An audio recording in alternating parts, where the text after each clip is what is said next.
Каждый гражданин обязан делать в этом участвовать. А для чего? Для того, чтобы принимать активное участие в жизни страны. Это наш гражданский долг, да. И за будущее наших детей, и за все будущее нашей России. Сегодня такой порядок уже много лет. То есть вы традиционно ходите каждый раз на Все выборы? надеемся на лучшее будущее. Но выборы это обязательно для России. Семьи Якутии выбирают светлое будущее. Поддержка многодетных семей идет. Мы многодетная семья, поэтому решили проголосовать. Ну, всегда голосуем. Это гражданский долг каждого гражданина Российской Федерации. Я считаю, что очень важно ходить на выборы, потому что мы сегодня именно выбираем будущее нашей страны, будущее государства. А почему вы решили именно вот в первый день с утра подойти?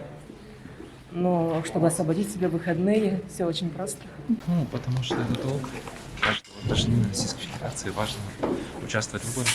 Поэтому, тем более, весь мир стоит сейчас. Я думаю, что это ответственность каждого гражданина Российской Федерации. Он должен показать свой выбор и ответственность перед Родиной. Каждый гражданин России должен отдать долг своей стране. Я думаю, на сегодняшний день весь мир следит за нашими выборами, да?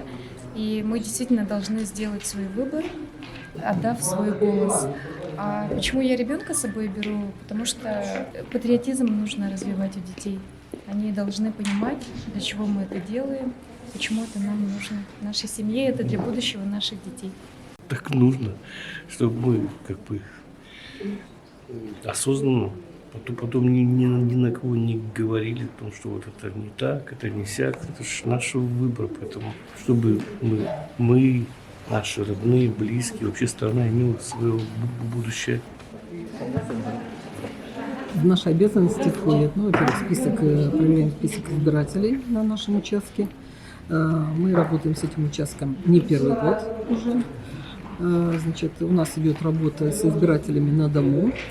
Надо отдать должное, что очень активно себя ведут пенсионеры, ветераны, неравнодушные граждане нашего города.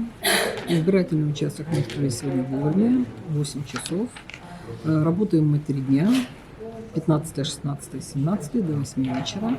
И самый первый избиратель у нас сегодня подошел, ветеран наш, без 15:08. Ждал, когда откроется избирательный участок. К 8 часам, где-то ближе к половине 9 у нас уже проголосовало больше 50 человек. Надеемся на очень хорошую активность наших избирателей, на плодотворную работу эти 3 дня. Ну и избирать, конечно, нужно обязательно, в обязательном порядке. Мы голосуем за будущее нашего города, республики, страны.